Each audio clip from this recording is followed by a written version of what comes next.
معدے کے مریض کے لیے وظیفہ۔ واضح رہے کہ بیماری اور شفا اللہ تعالیٰ کی طرف سے ہے۔ آپ 5 وقت نمازوں کا اہتمام کریں اور پوری یقین و خلوص کے ساتھ اللہ جل شانہ سے دعا کرتے رہیے، اور وقتاً فوقتاً حسب استطاعت صدقہ نکالتے رہیے۔ صبح و شام درود شریف، سورہ فاتحہ، آیت الکرسی، سورہ علم نشرح، 4 قل اور درود شریف 7 مرتبہ پڑھ کر دونوں ہاتھوں میں تذکار کر کے پورے جسم پر پھیر دیا کرے۔ درج ذیل دعا پڑھ کر بھی دم کریے۔ اللہم رب الناس اذهب البأس واشف انت الشافی لا شفاء الا شفاءک شفاء لا یغادر سقما۔ نیز کسی مستند معالج سے علاج بھی کراتی رہیے۔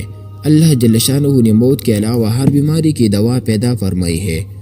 امید ہے کہ اسی کے فضل سے شفا ملے گی۔ فقط واللہ اعلم۔